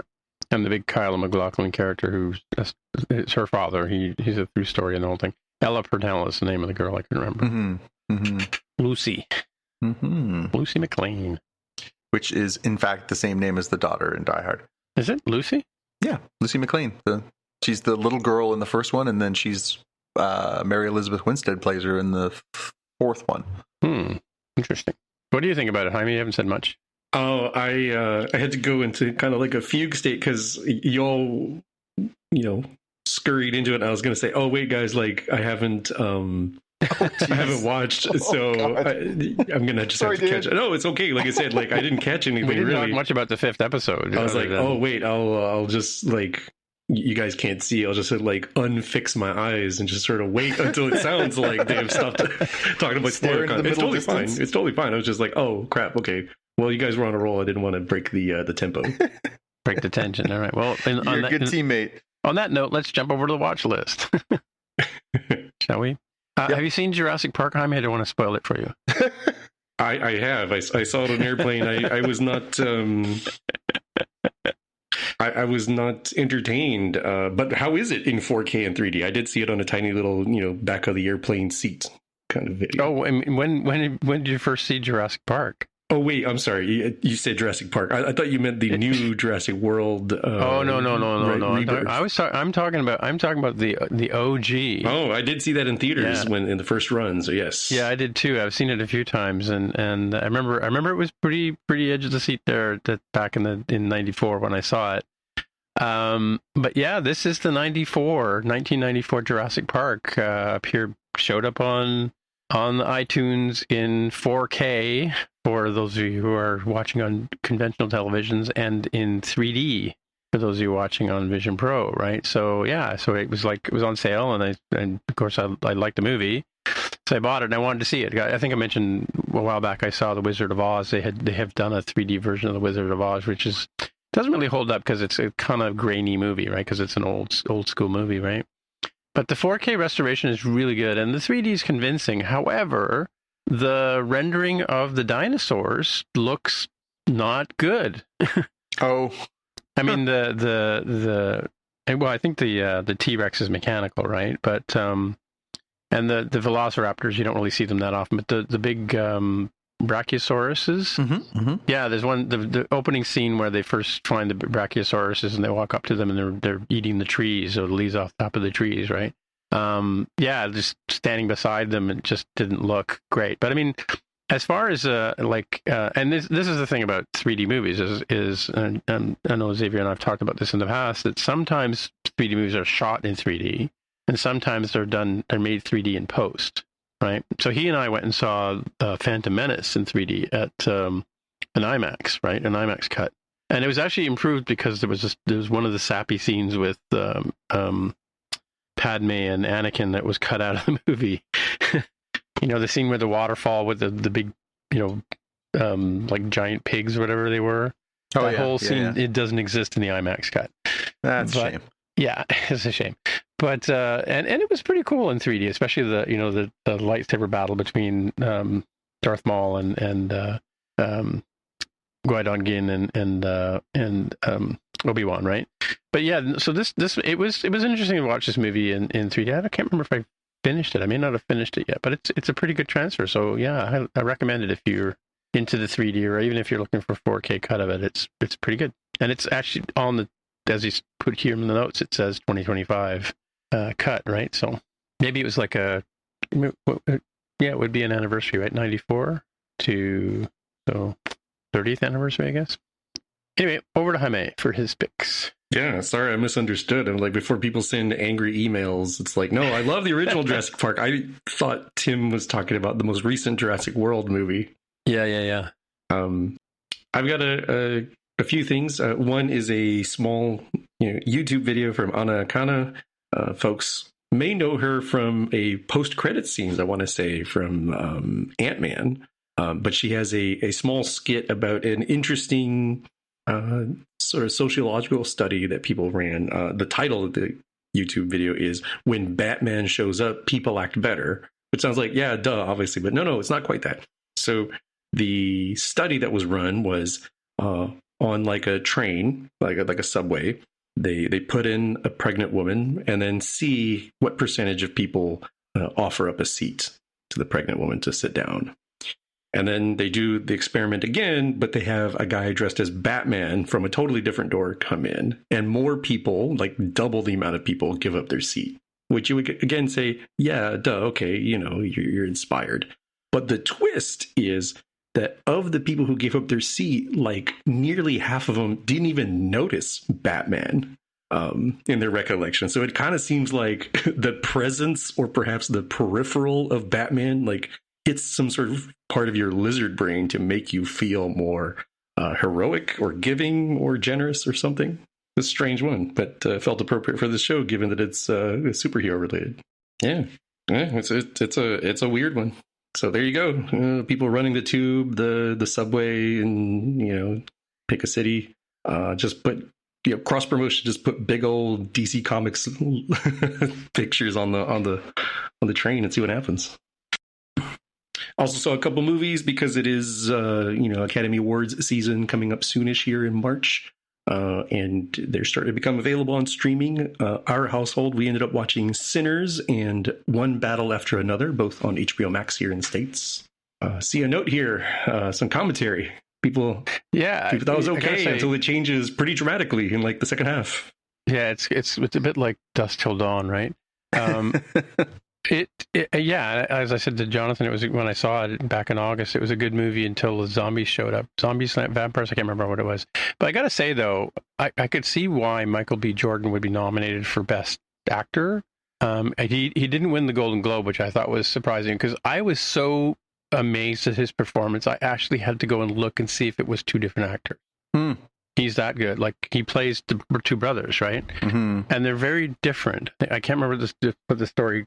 the conceit of the story was that they were raised by different parents or something like that, but they're in cahoots together. But yeah, they're I mean, the two brothers are really well played as different people. Do you agree with that, Jaime? Yeah, Smoke and Stack, the Smoke and Stack twins. Yeah. Twins in the movie. Yeah, one wearing a red hat, one wearing a blue hat, and very different styles. So they kind of set it up. And there's a lot to unpack, and my poor significant other, I think she didn't know what kind of movie we're getting in for, because after the fact, she told me, well, she saw some of the marketing, and it kind of looks like a 1920s, 1930s, mafia gangster movie, especially because you have at least one teaser or trailer out there that has Michael B. Jordan with like the Tommy gun, right? Very classic, Al Capone era kind of weapon. And when you see the flashing red eyes, she's like, what just happened there? We had to actually pause. And I was like, do you not realize that it's like vampires here in this movie? Like, I thought you knew the premise.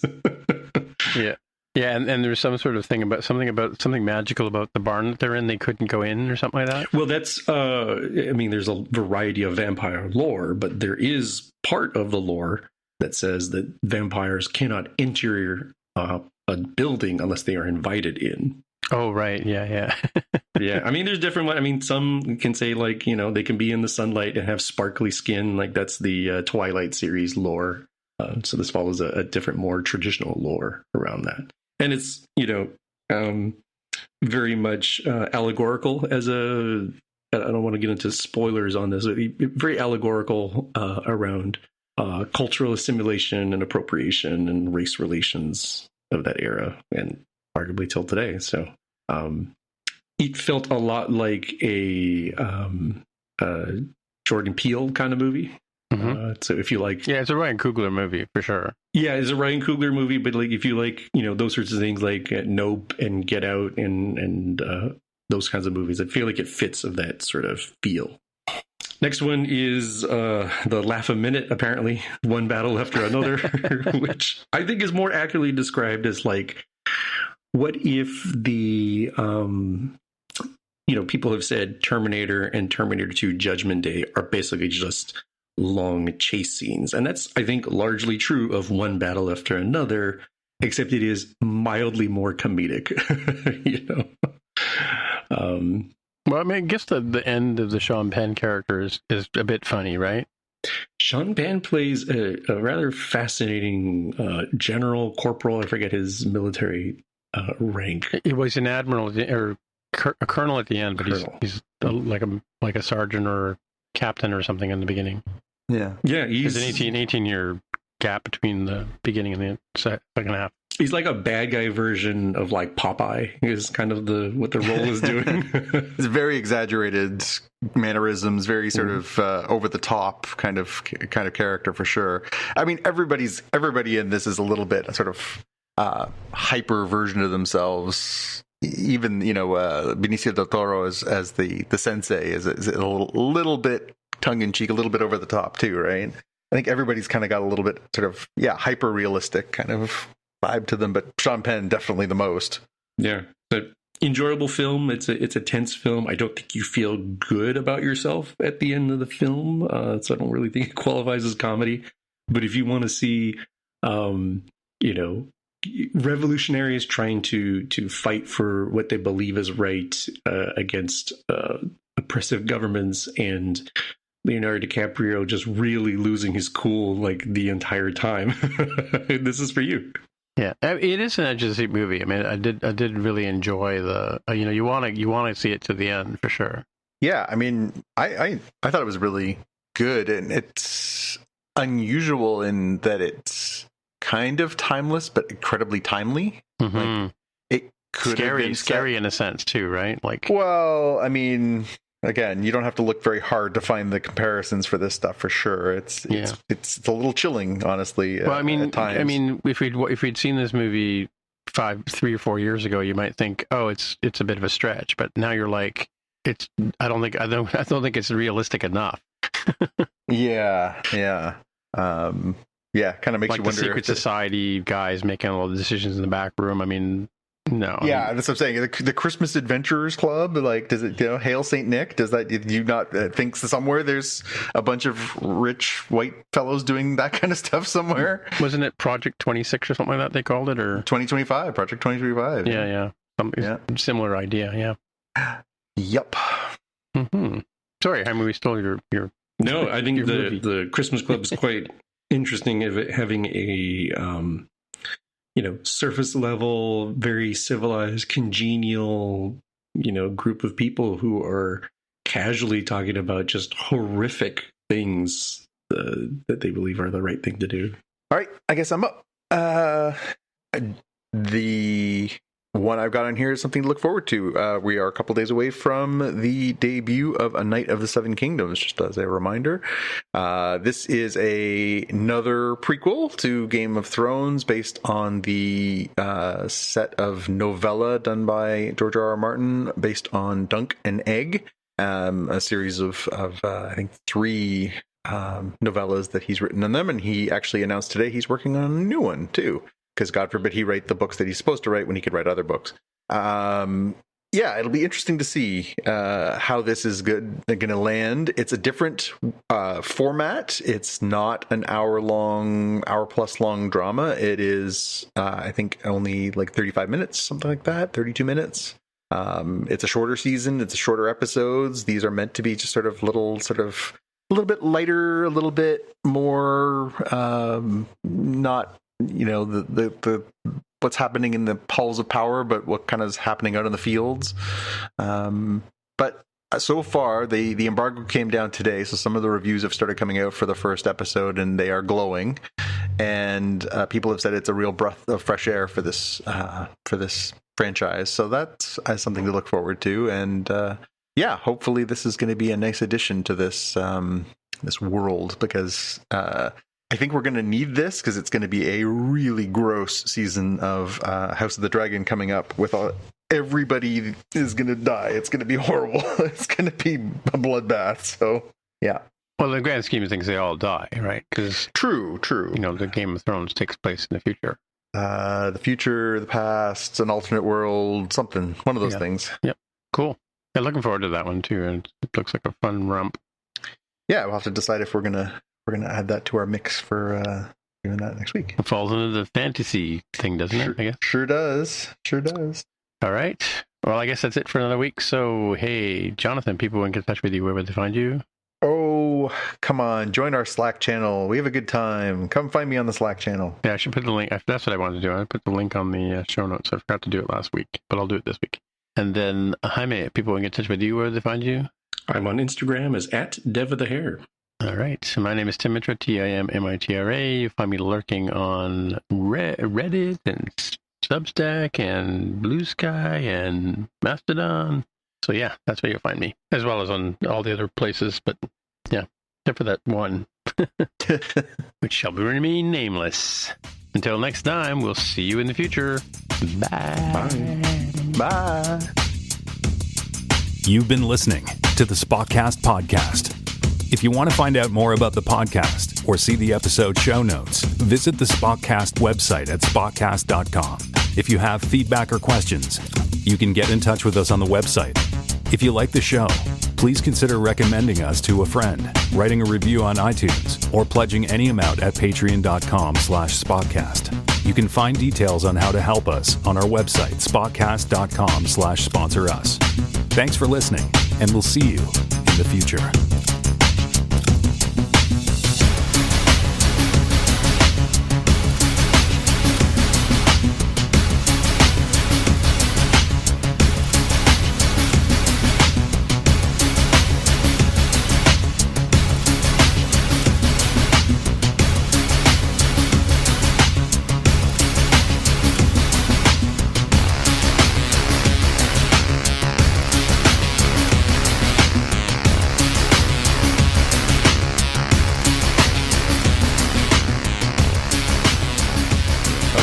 I think I might be physically ill here. Did you read about the Kyle Tucker deal? No, I did not. He finally decided where he'd like to go play. He signed a 4-year, $240 million deal with the freaking Dodgers. Well, like they need him. crossing over into MTJC category. Likewise, Chase is taking over the Apple Card, because why not just make the big even bigger? Yeah, man. Yeah, 4-year, 240, man. That's a crazy deal. That's guaranteed money, Tim. This ain't the NFL. We're like, oh, it's fake money, and what's signing bonus? What's guaranteed? It's like, no, that somebody somewhere is going to pay this gentleman that money. Vladimir Guerrero Jr. signed a new extension last season. It's 14 years and it's $500 million, but he's basically locked in for the rest of his life in one place. This guy just signed for about half that for only 4 years. Holy moly. I mean, he's good. He's a really good hitter, but holy moly, that's a lot of money. And of course, he has to go and play for the Overdogs. I had a friend, fellow journalist I worked with for a couple of years, and he was a fan of the Yankees. What was it? The Yankees, the Cowboys. It was basically like every favorite franchise in every sport. It's like the Lakers or Celtics, depending on which way you roll. Yeah. He basically rooted for like whoever had the most championships. And I was like, isn't that awful? Like, don't you feel like a bad person? Don't you want to root for the underdog? He's like, why would I root for the underdog when I can root for the overdog? And I'm like, I've never heard someone use that phrase, but yes, that is a thing. The overdog. It's basically like, the Empire's already in charge. We may as well just throw our lot in with the Empire. Like, See, this is where you can maybe find like a little Ahsoka season 1 patch or pin or something. Surely somewhere there is memorabilia that has Thrawn saying, "Long live the Empire," and then goes back into the other galaxy, right? That's the idea there. Yeah. Gross. Well, we had a good run. Keep up with stuff. I forgot Academy was on this week, so I watched the next 2 episodes of the animated series. Oh, yeah, I had that in my head to put that on our private Slack to say, are we gonna continue doing animated series? I'm like, well, yeah, we'll just we'll hold off on that one until we're done this one, I guess. Mm-hmm. I didn't see. Do you guys know how many episodes this is Academy? Like 8, 10? Oh, hang on. I had it opened a minute ago. IMDb. Look it up on IMDb. How many episodes? This says 10, but is this real? Yeah, 10. Yeah, so it says 11 because they've queued up the next season. Oh, okay. So there you go. So we're 2 down already. That's all right. Not bad. Goes till March, middle of March. I was looking for. I looked up the memory alpha on the exocomps when I was trying to remember some of the details earlier, and I was trying to remember, like, because I was thinking, well, it's peanut hamper. How did they get from peanut hamper to almond basket? And then I was just like, how did we get there? And then I remembered, oh no, she does say that she used it as a calculation to come up with the mathematically perfect name, right? That's how they came up with peanut hamper. So I guess that makes sense that you'd end up with. I, for one, am looking forward to owning my first almond basket figure. I feel like this is going to be one of those shows that definitely benefits from watching multiple times, because you're trying to follow the plot, you're trying to follow the dialogue, but I think there's a lot of stuff happening in the background. Mm. Yeah, there's a lot of I did back up and rewatch parts because I missed bits and pieces here and there, so a lot going on. I mean, you could just even just looking at the flyovers of San Francisco, there's probably things to look at. It's kind of weird. We didn't talk about it, but it's kind of weird that the ship kind of becomes the building. I guess with programmable matter, I guess it makes like more sense. And then people online were saying, oh, they kind of leave the star drive section up in space, where I guess in a post-burn world, you probably wouldn't want the explosive thing or potentially explosive thing like right next to your academy. So I'm like, okay, I get you. Anyway, I probably have to go shovel some more snow.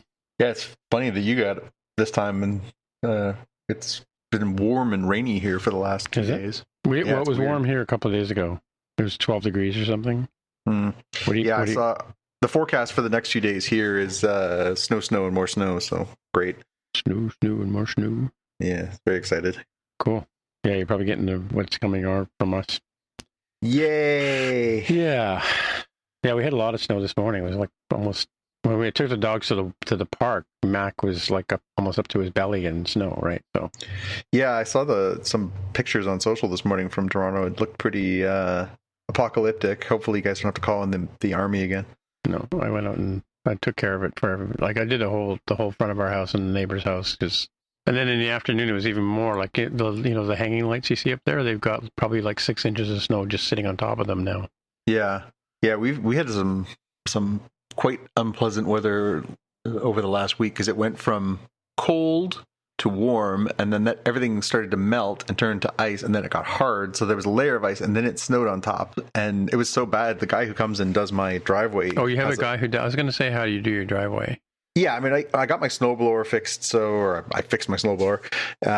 So, I sort of thought about it, but, with the amount of space we have, I was like, it's just not. What does he charge? Like, just comes in and does it? It's $50. It's $50 to do it. To do the whole thing, or just to do the whole thing? To the street? Whole thing. Oh, wow. Yeah. So that's not bad. Fine. But he called me the other morning. It was like, I can't remember if it was maybe Monday morning. He called me first thing and was like, hey, I have to go get some stuff to continue doing your driveway because, like, it's an ice rink out there. And I was like, oh, okay. He's like, yeah, I drive like a 4x4 with a, huge heavy plow on the front of it. And it just like slid down. I almost ended up in your swimming pool. I was like, okay, don't do that. So, yeah. But he ended up getting a guy with a box with sand and basically put sand down on the driveway just to get some grip, and then got the snow off. So, yeah. New Brunswick, God bless. Gotta love it. Mm-hmm.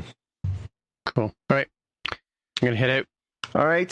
Take a baby and head out. Safe travels, Jaime. Thank you. Leave. All right. Talk to you later. Talk to you later. All right. Bye. Bye. Hey, Sal. Hank, what's going on? We haven't worked a case in years. I just bought my car at Carvana, and it was so easy. Too easy. Think something's up? You tell me. They got thousands of options. Mm-hmm. Found a great car at a great price. Uh-huh. And it got delivered the next day. It sounds like Carvana just makes it easy to buy your car, Hank. Yeah, you're right. Case closed. Buy your car today on Carvana. Delivery fees may apply.